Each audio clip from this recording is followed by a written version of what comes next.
오늘 말씀 로마서 2장 1절부터 11절 말씀 가운데 하나님의 진리의 심판을 대비하라.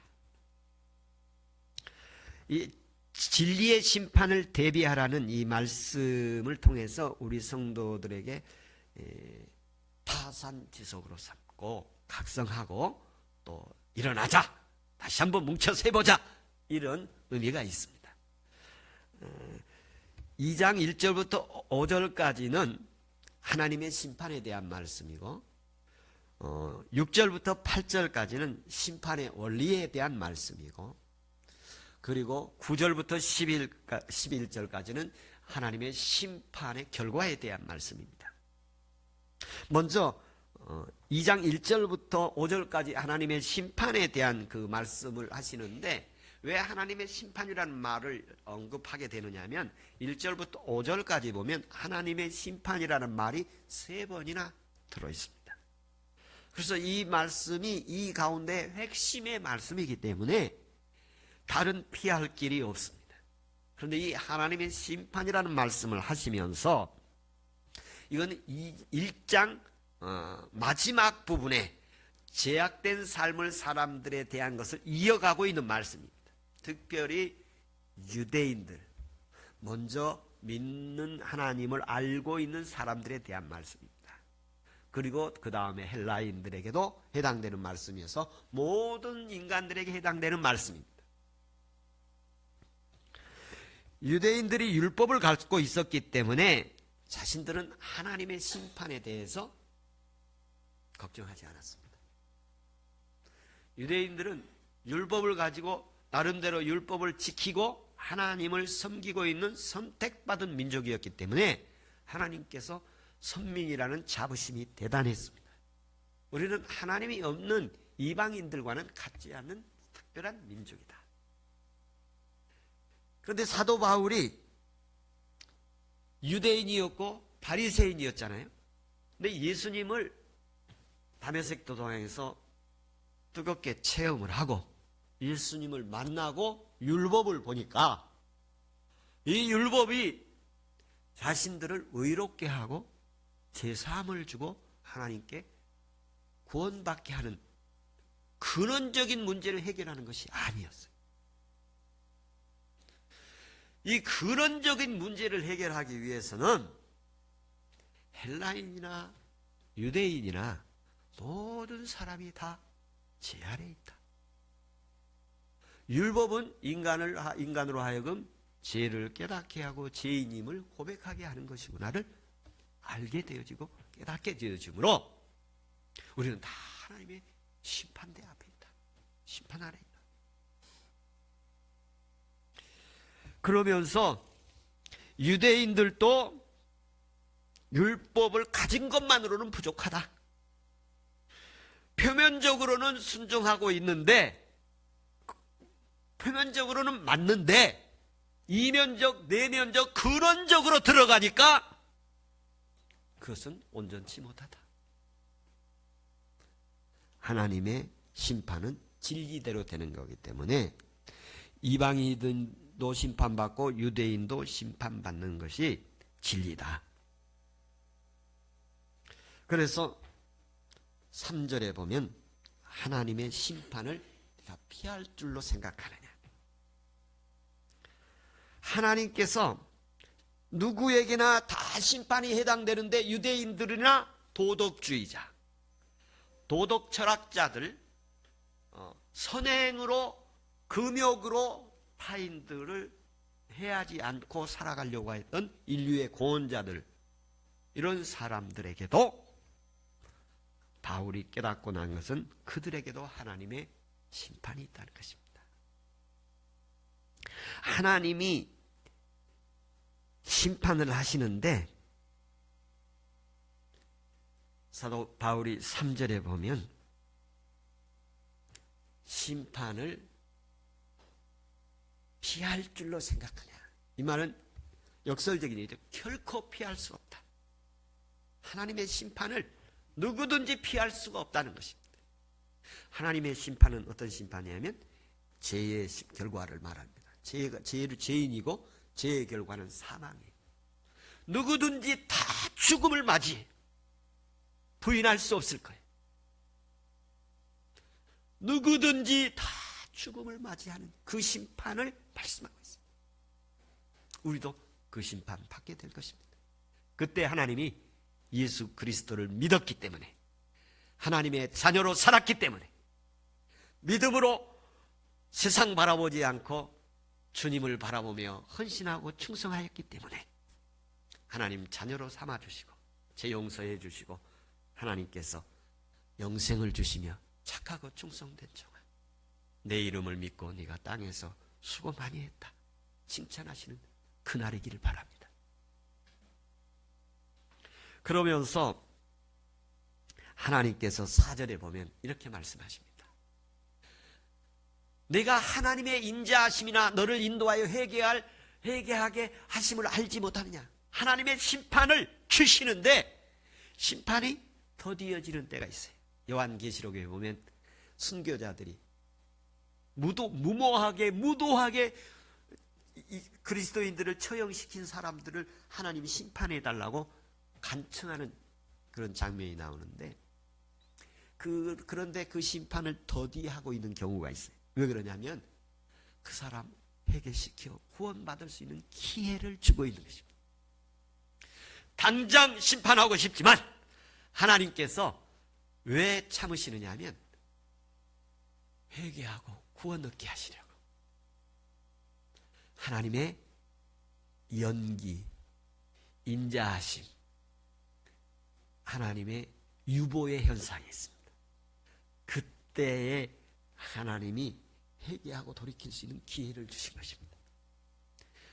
하나님 모든 것을 심판하시는데, 심판하시는 장면 속에서 심판이 통곡이 아니라 심판이 기쁨이 되기를 바랍니다. 유대 백성들이 애굽을 탈출해서 홍해를 지나갈 때에 이스라엘 백성들은 애굽 군대가 수장되는 것이 기쁨이었어요. 그러나 애굽 사람들은 통곡이었습니다. 하나님의 심판 현장에서는 어떤 사람은 기쁨이고 승리했습니다, 하나님 감사합니다, 하나님 살아계시군요, 이렇게 기뻐하며 감사하는 사람이 있는가 하면 하나님의 심판에서 통곡하는 사람들이 있습니다. 지금 통곡할 심판의 날 전에 하나님께서 우리에게도 각성하고 돌아서도록 기회를 주고 경고의 기회로 주고 타산지석으로 삼도록 우리는 후회 없이 예수 믿어야 할 줄로 믿습니다. 하나님께서 우리에게 심판이 있는데 진리대로 심판할 것이고, 그리고 의로운 심판을 할 것이고, 그리고 인자와 긍휼을 베푸신 심판을 하실 것인데, 하나님 그것을 멸시하지 마시기 바랍니다. 하나님이 참고 있고 기다리고 있는 것을 멸시하지 말기 바랍니다. 두 번째 6절에서 8절 말씀까지 보면 심판의 원리에 대해서 말씀하십니다. 하나님께서 이 기본 원리는 각 사람에게 행한 대로 보응하신다. 하나님이 행한 대로 보응하신다. 냉수 한 그릇이라도 결코 잊지 않겠다고 하셨어요. 여기 행한 대로라는 말은 몇 가지 의미가 있는데요. 사람이 어떤 행동을 할 때는 생각을 가지고 어떤 목적과 의도를 가지고 자기 속에서 어떤 기대를 가지고 움직이는 것입니다. 그 다음으로 행동을 하는 것입니다. 그래서 하나님께서는 그 행동을 할 때에 그 행동만 보는 것이 아니라 속도 보는 것입니다. 그래서 유대인들, 바리새인들을 향해서 하나님 앞에 예물을 드리는 장면에 어떻게 표현하겠냐면, 저들이 하루살이는 걸러내고 낙타는 삼키는도다. 그러니까 하나님 앞에 사람들 보기에는 드려진 모습을 보였지만 하나님이 보실 때는 큰 거는 감추는 모습으로 보여지는 거예요.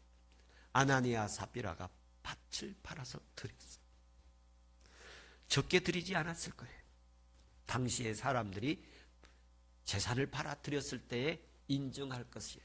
근데 감추어진 것에 대해서 성령을 속이는 것으로 보고 하나님이 심판을 하시지 않습니까? 다시 말하면 하나님은 겉으로 나타난 외모적인 것도 보시지만 더 중요한 것은 그 중심을 보십니다. 하나님 그 중심을 보십니다. 7절에 보면 참고 선을 행하여 영광과 존귀와 썩지 아니할 것을 구하는 자에게는 영생으로 하신다. 여기 보면 영광과 존귀와 썩지 아니함을 구하는 자라고 표현되어 있습니다. 이 사람에게는 하나님이 영생으로 주신다는 것입니다. 여기 구하다는 것은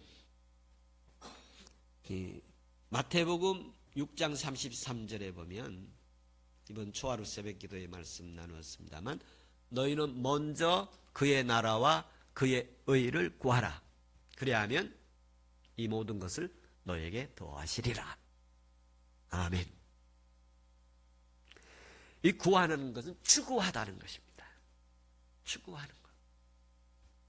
그 바라보고 뛰어가는 것입니다. 이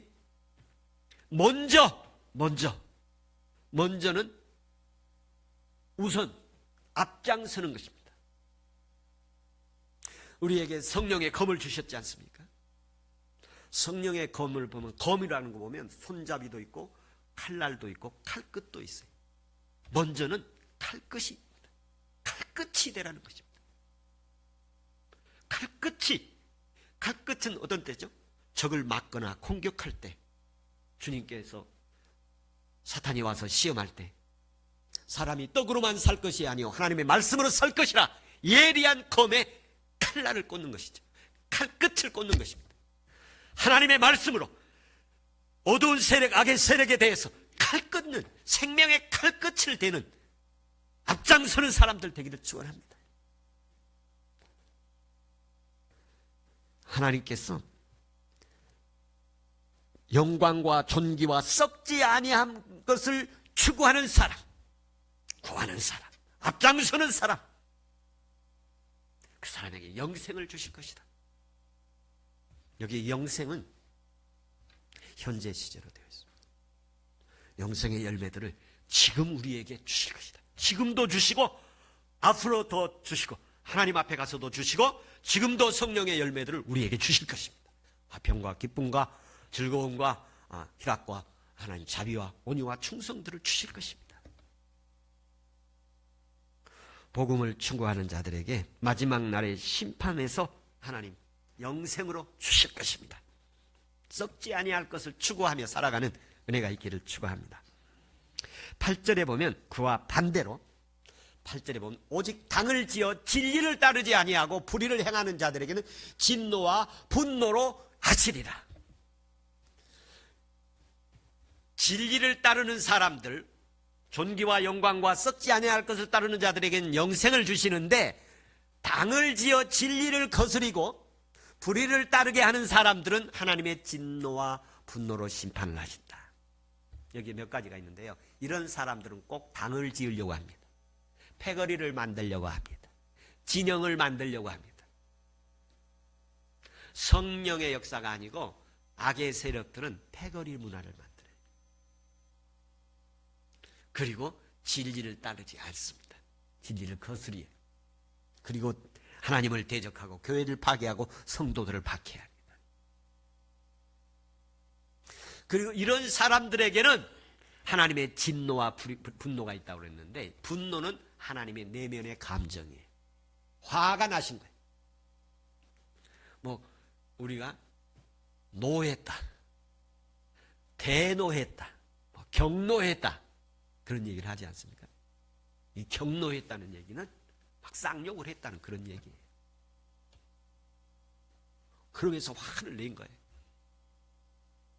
근데 여기 분노는 하나님의 의로운 분노이십니다. 진노는 그 분노, 의로운 분노가 행동으로 나타나는 것입니다. 행동으로 나타나는. 하나님의 의가 행동으로 나타나는 심판의 원리입니다. 하나님께서 18절에 보면 이 분노가 하늘로부터 나타난다고 그랬습니다. 하늘로부터 진노가.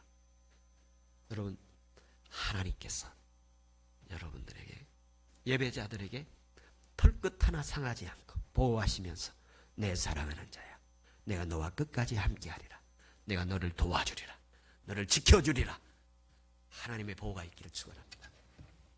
세 번째 말씀은 9절부터 11절 말씀에 하나님의 심판의 결과에 대한 말씀입니다. 하나님의 심판의 결과는 6절과 8절에 나오는 앞에서 부분의 역순으로 나오는데, 악을 행하는 자에게 환난과 곤고가 있다고 말합니다. 악을 행하는 자에게는, 그 영에는, 그 악을 행하는 그 사람의 영에는 뭐가 있다냐면 환난과 곤고가 있다. 그 사람이 악을 행하고 살면 누구든지 말이야, 천국에 가서가 죽어서가 아니라 지금 악을 행하는 자들의 그 영에는 환난과 곤고가 있다. 마음에 악을 품고 마음에 악의 소원을 가지고 마음에 악한 목적을 가지고 악한 의도를 가지고 악을 행하는 사람들에게는 그 심령 상태가 사탄에게 넘어가 있기 때문에, 사탄의 지배를 받고 있기 때문에 그들 가운데는 환난과 곤고가 있다. 현재 겉으로 보기에는 화려해 보이고 그럴싸하고 명품을 가지고 있고 겉으로 외모로 보기는 사람들에게 인정받고 싶고 존중받고 싶어서 꾸미고 있지만 그거 다 허세다. 허황된 거고, 하나님은 그 중심을 보니까 그 중심에 환난과 곤고로 가득 찼다. 그걸 유지하기 위해서 얼마나 거짓말하고 탐욕을 부리고 악한 짓을 해야 하는지 주님 다 보시고 있다. 10절에 보면 선을 행하는 각 사람에게는 존귀와 영광과 평강이 있다. 존귀와 영광과 평강이 있다. 선을 행하는 사람, 악을 행하는 사람이 있는데, 선을 행하는 사람에게는 존귀와 영광과 평강이 있고, 악을 행하는 사람은 환난과 곤고가 있다. 그러면서 평강이 있다고 하셨는데, 이 평강은 주님이 부활하셔서 제자들에게 나타나셔서 하신 말씀 가운데 첫째 말씀이죠. 평강이 있을지어다. 평강의 생명을 주시는 것입니다. 이 험악한 세상에 살아가면서 마음 평안함 주시기를 축원합니다. 마음이 고요하고 평안해져서 그 평안 속에서 하나님의 구원도 있고, 하나님의 치유함도 있고, 하나님의 회복도 있고, 하나님의 영광도 있고, 하나님의 권능도 임하기를 축원합니다. 11절에 이렇게 말씀을 하십니다. 유대인이나 헬라인이나 차별이 없다. 사람은 하나님을 외모로 보시지 아니하신다. 하나님께서는 사람을 외모로 취하지 아니하신다. 이게 믿음의 사람들입니다. 이게 가진 사람들이, 예수를 가진 사람들은 외모를 그렇게 중요하게 생각하지 않습니다. 누구를 중요하게 생각하면 하나님 보시는 걸 더 중요하게 생각합니다. 그러나 하나님이 그 가운데 중심이 아닌 사람들은 반드시 외모에 치중하게 되어 있습니다. 이거는 어쩔 수 없어요. 외모에 치중한 사람들이, 하나님 없이 살아가는 사람들의 얘기를 제가 들으면 한마디로 요약하면 그거예요. 목사님, 일이 다 될 듯 99.9%가 된 것 같았는데 일이 안 돼요. 일이 안 돼요. 계속 몇 년 동안 그런 얘기예요. 일이 다 될 것 같았는데 안 돼요. 하나님 중심 보시고 계십니다. 사람은 외모를 보지요. 하나님은 외모 보지 않습니다. 중심을 보신다고 하셨어요.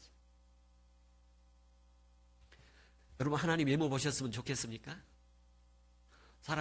하나님이 사람 모양 보았으면 좋겠습니까? 하나님은 인종이나 백인이든 흑인이든 황이든 남자이든 여자이든, 그리고 어린이든 노인이든 젊었든 또 늙으셨든 가졌든 가지지 못했든 배웠든 배우지 못했든, 그리고 불편하든 불편하지 않든 어떤 것도 외모로 그 사람을 보지 않습니다. 사람 중심 보시는 분이십니다.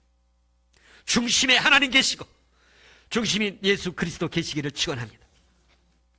이 중심에 주님, 어떻게 하면 제가 더 믿음으로 살아갈까요? 어떻게 하면 하나님을 더 기쁘게 할까요? 사람은 몰라도 하나님은 우리가 무슨 마음 가지고 사는지 알고 있습니다. 사람은 속일 수 있어도 주님의 노고는 속일 수 없습니다. 감찰하시는 하나님이시고 반드시 심판하시는 하나님이십니다. 하나님께서 선을 행하는 자에게는 영생으로 심판하시고 상급을 주신 것입니다.